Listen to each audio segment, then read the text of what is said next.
Hello everybody, this is Ken and welcome to Model Building in Retirement. I hope everybody's enjoying their summer. It's hard to believe it's already mid-August. Man, where's the time go? But actually I'm looking forward to September, October too. It's going to cool off. It's been pretty hot and humid out there. Anyways, in this episode, I'm going to show you how I install a vinyl top on a model kit. So we're going to be using this 1971 Dodge Demon, and I'm going to show you how I did this vinyl top, and I'll show you that right after the intro.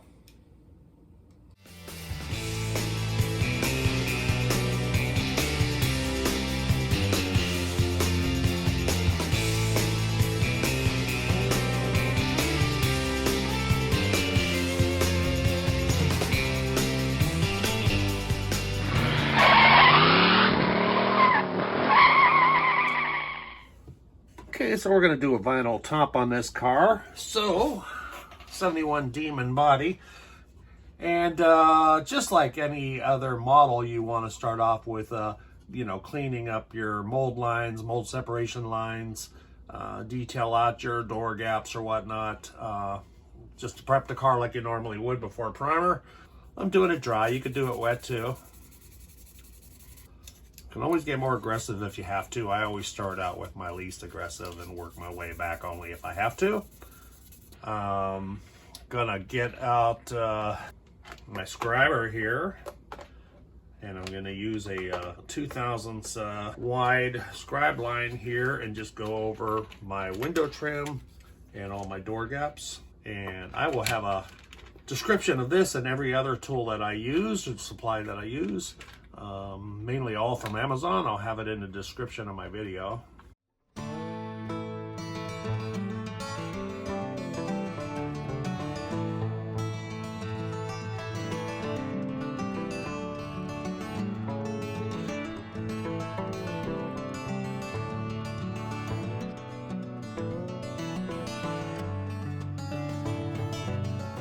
So it's very smooth body now, nice and flat, nice and crisp lines. It looks really good.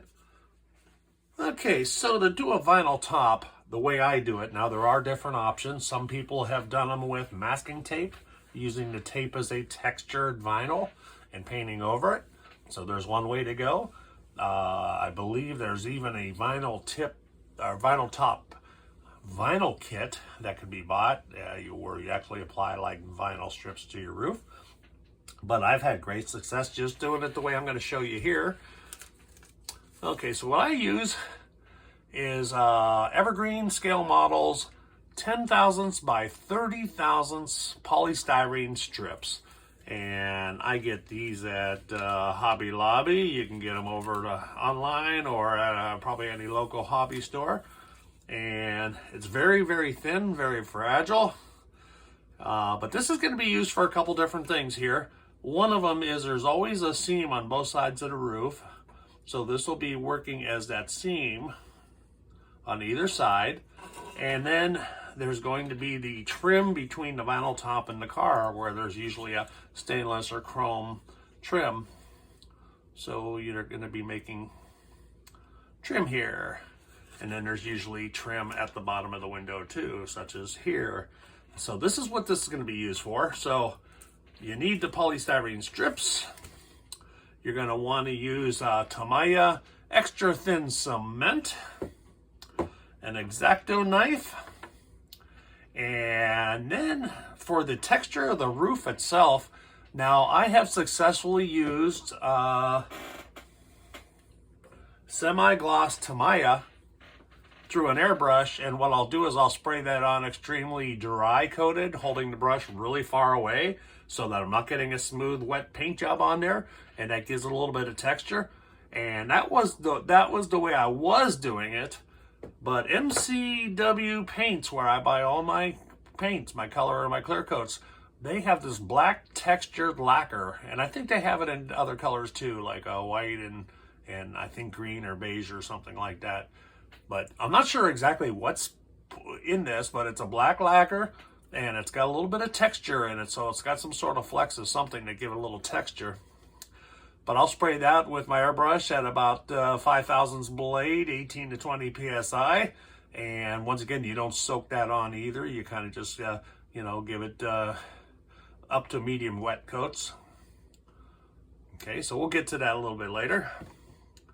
Okay, and then the most important thing you need to do is get some reference material. I usually Google up the car and search for the vinyl top images. So, you know, we're going to look for 71 Demon or 71 Dart, or even Duster probably would work, vinyl tops. And if you can't find them really good by just Googling that, I've always found a good source for pictures is using car selling sites such as Auto Trader, things of that nature, because people will have a lot of pictures of their car, you know, because they want you to see the car really well. So I'm going to get a few references and I'll put them across the screen here. But what we're going to need to be doing now is we'll have to be making a piece of trim that's going to go along the side here on the C-pillar and along the other side, and probably going to have to do it here in the front quarters here. We'll see what the images tell us. So we'll get started. Okay, so what I do first is I'll take my styrene and I'm going to cut it longer than I need it to so that I can manipulate it and maneuver it around with plenty of room to work with. And then also looking at my reference photograph, I'm going to mark approximately where that strip is going to lie. So I'll kind of follow that down as if I was going to glue it. That looks good, and that looks good. All right, so I'm going to hold it to the left here. Get my little applicator into my glue.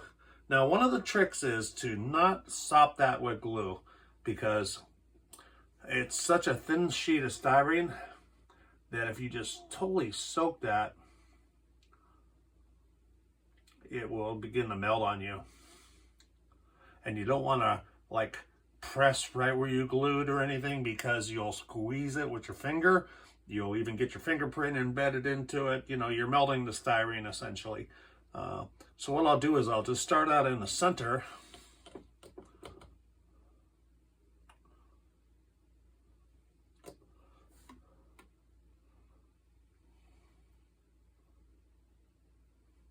And just give me a little tap there, just enough to glue.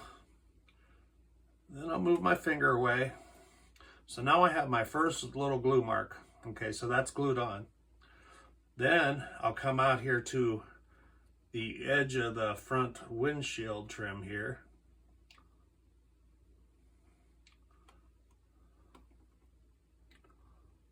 And you want to make sure you're not pulling on it or forcing it to go crooked or anything like that.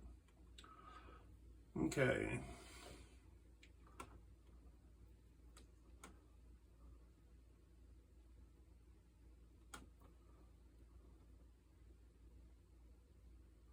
Just let that light capillary action kind of pull its way in there a little bit. As I get closer to the edge, I can press down a little bit here.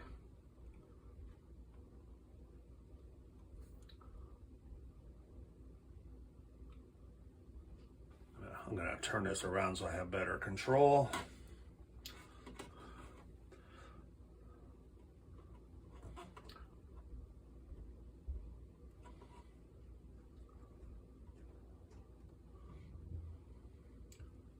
I'm just lightly pressing down.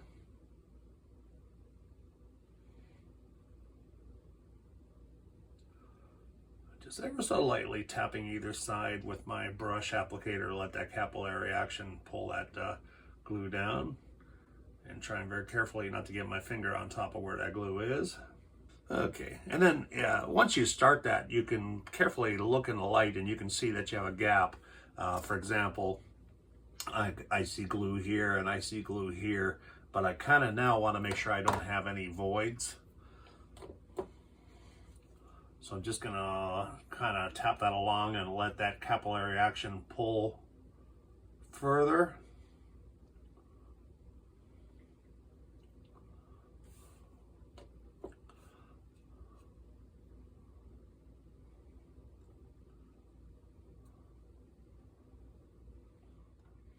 So now that I got it pretty well lined up where I want to, I'm going to pinch down right at where it hits that window trim.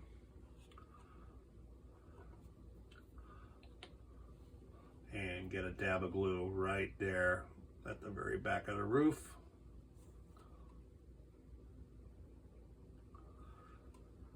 Just hold that for a second. Okay, same thing on the front here. I'm going to just kind of pinch that down over that window trim. Get a dab of glue right at the edge here.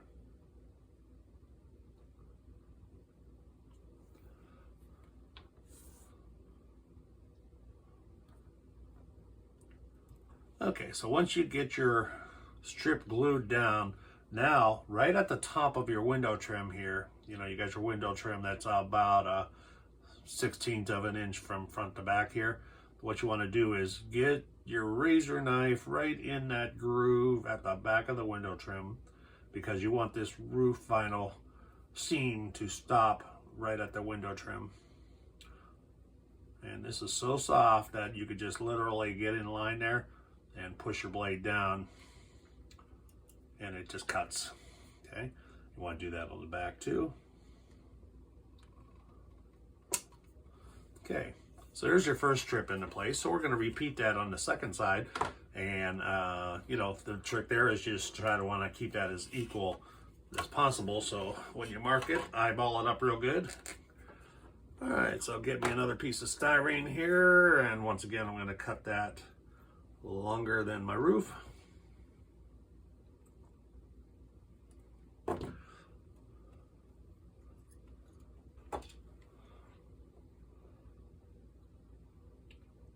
Okay, once again I'm tapping the lid on this just to make sure it doesn't have a big ball of glue on it.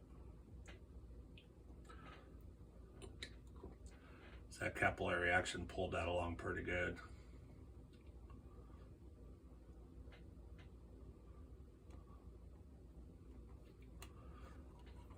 Just make sure it don't get under your finger kind of cut, because it kind of creates a problem there.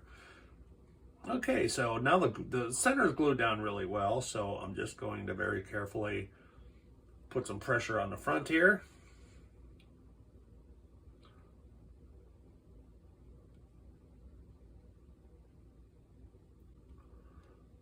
Just let that set up a few seconds. You can see the capillary action kind of pulled that along. Okay, then on the back, gonna just lightly press down.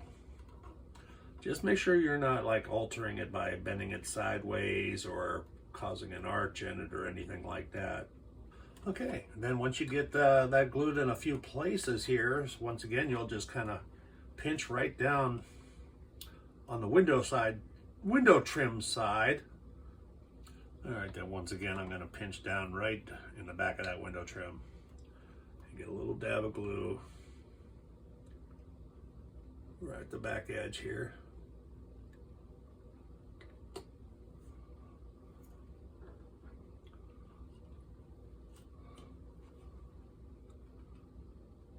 Okay, razor blade right in that groove.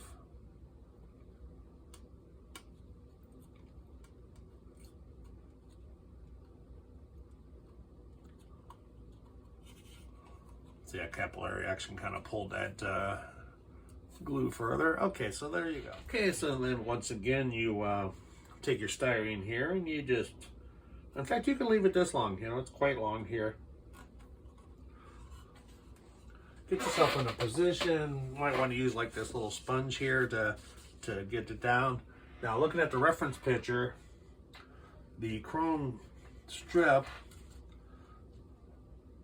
aligns pretty much with the end of the drip rail, right about the end of the drip rail here,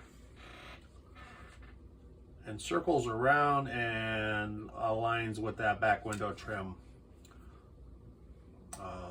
that's already there on the model.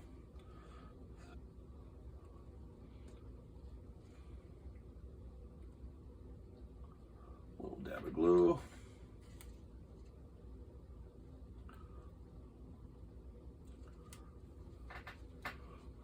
And then I'm just going to touch a little bit right here where I want that to glue. A little pressure on my strip.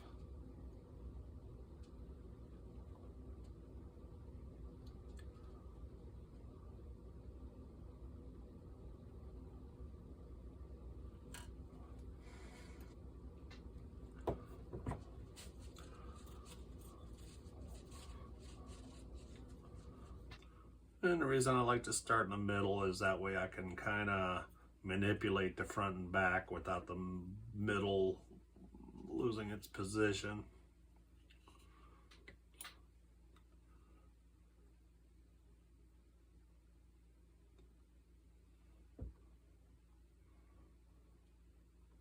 Just be patient. Okay, then that cuts right at that edge. It aligns with your window trim.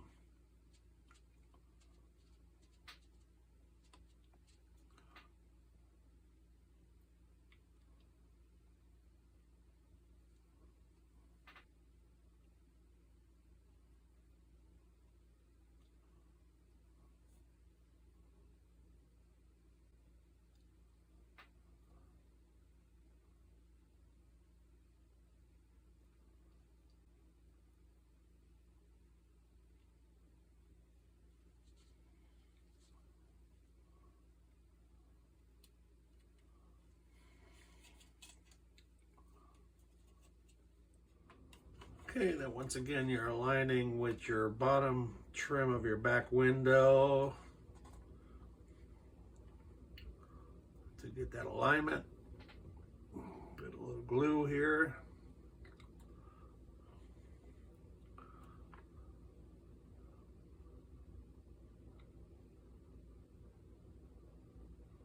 And just hold that in place until it sets.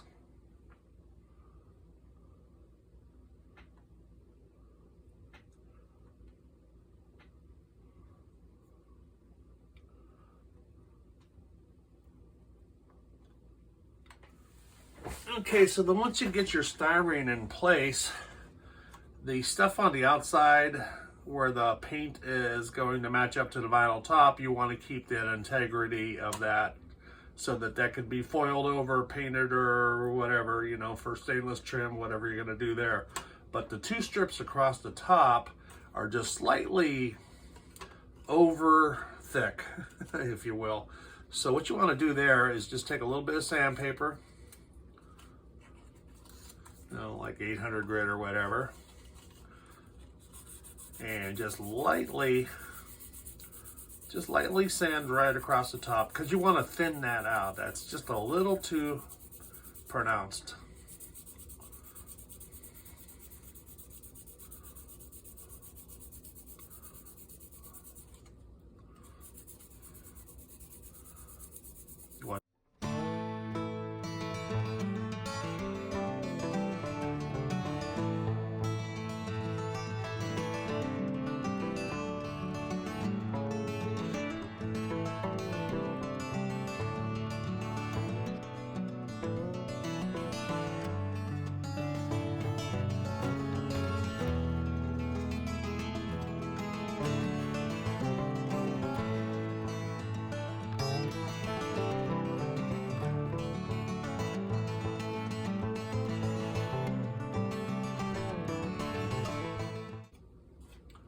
Okay, very good. So we are ready to go to primer. And again, I still don't have any more of my MCW lacquer primer, so I'm going to use Mr. Surfacer 1000 Gray. Spray that outside. We'll be back. I'm just going to shoot a little primer on this.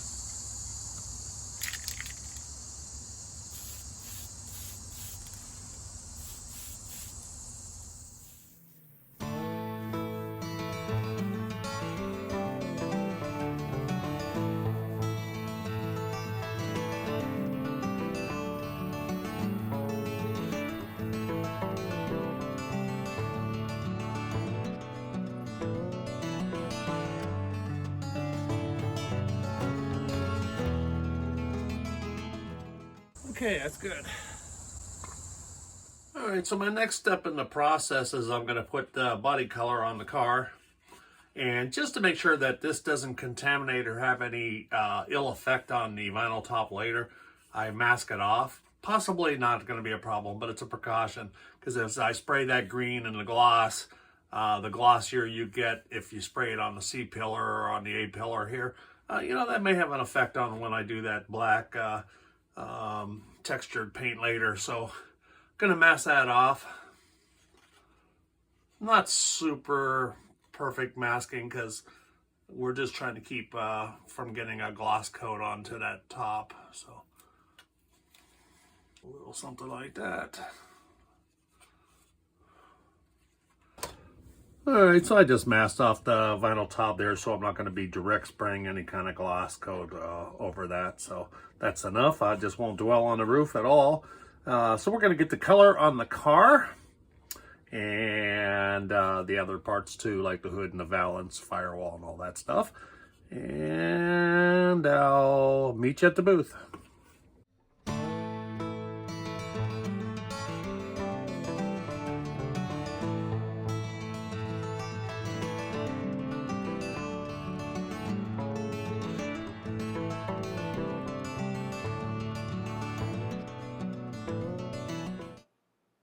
Okay, so next I went ahead and laid on my decals.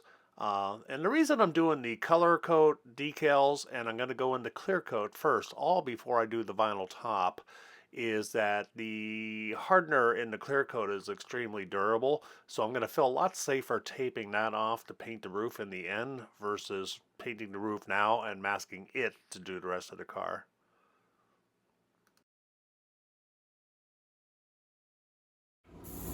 So back at the booth again, this time I'm spraying MCW 2K clear enamel, and I'm using a 0.35 millimeter needle and nozzle and about 18 to 20 psi paint, and I'm giving that 2 very nice wet coats.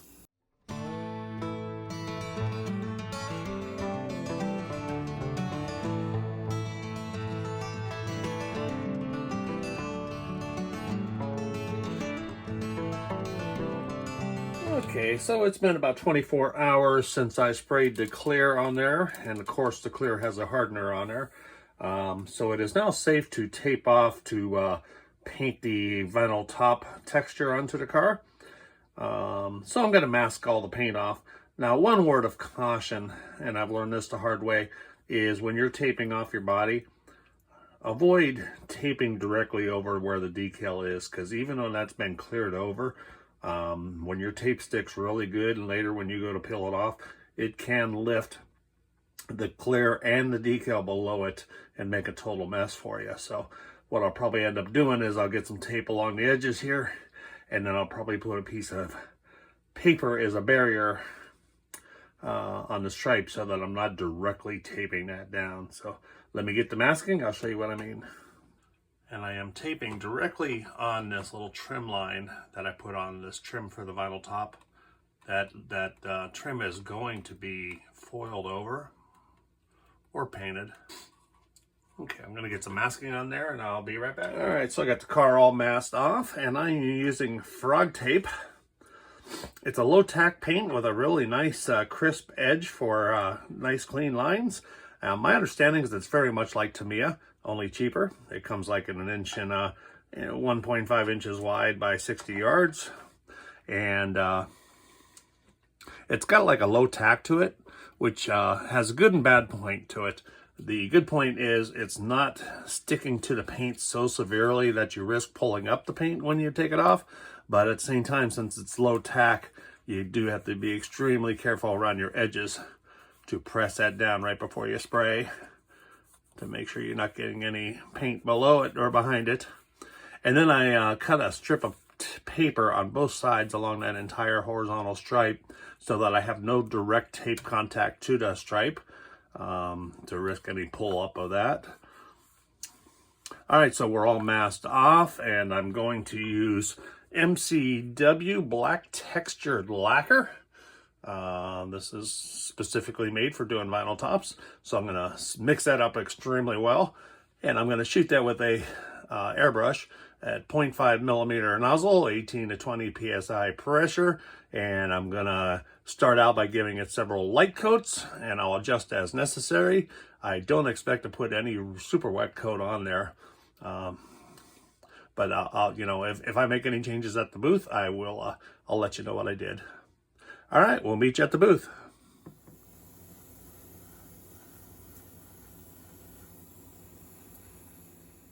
Okay, so I'm at the booth, and like I said, I'm using a 0.5 millimeter needle and nozzle and about 1820 psi. And I did try to spray very lightly to start dusting the black coloring in.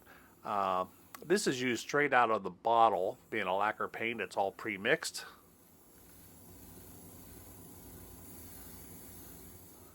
But the problem with it is it has that texture in it too. So even with the 0.5 millimeter nozzle, it you know, tends to want to clog. I wouldn't really say clog, but if you're trying to do a very light needle movement and just a dusting, it's too thick to get past that needle. I guess that's what I'm trying to say. So I did my best there and kept trying to increase the throttle a little bit. And you'll see I ended up going with some moderate wet coats.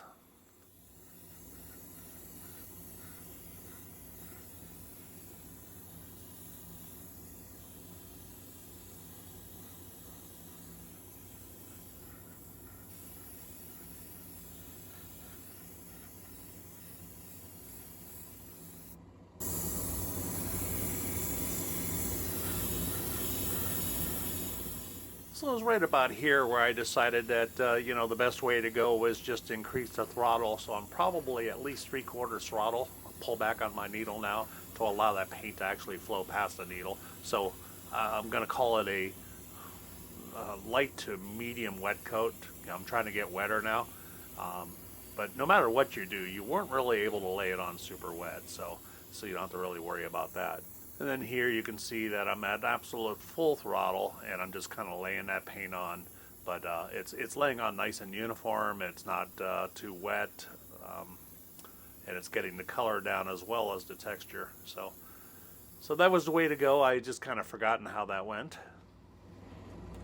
Okay, so I've allowed that roof paint to dry up for about 15 minutes. So I'm going to start pulling the masking here.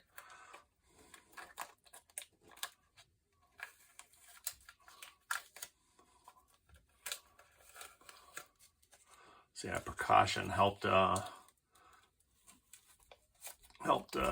from filling up those side stripes.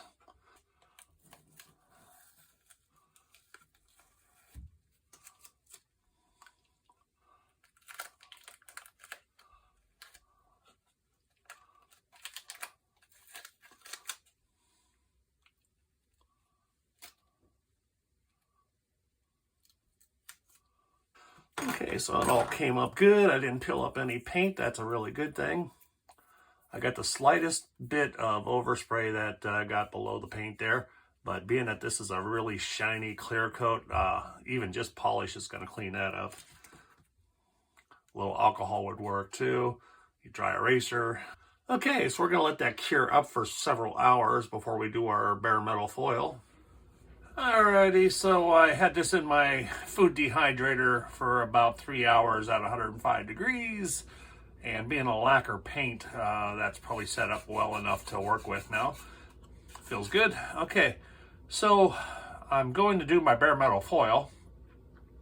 And one thing that you're going to want to consider is the foil is so thin that it'll show any bumps or lumps under the foil. So I'm going to very carefully first sand the window trim because obviously it was sprayed in texture.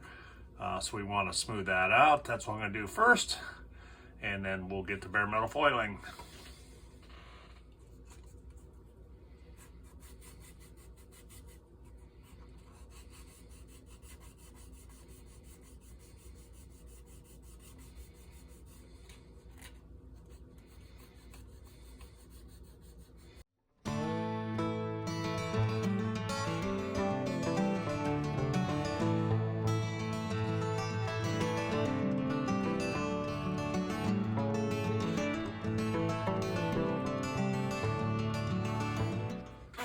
Okay, so we'll start the bare metal foil process.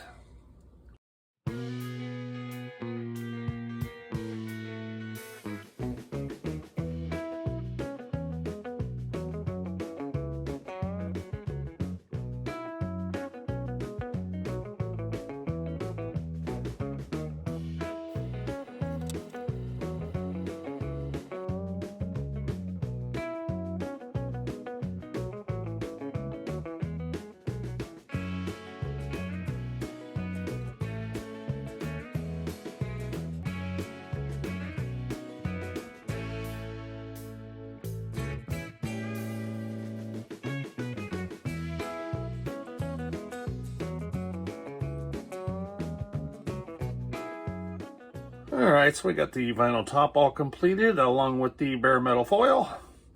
It came out looking pretty good. I do like that textured paint. The first one I did just with Tamiya semi-gloss and kind of backed off and purposely dry sprayed it. But the last two models I did with this textured paint, and I do like that. It gives it a really nice texture. The only thing is, you know, you can either tape off, and that might have been a better idea, because it is hard to sand just that trim without screwing up your vinyl top. So when you put your bare metal foil on, it's a little bit bumpy.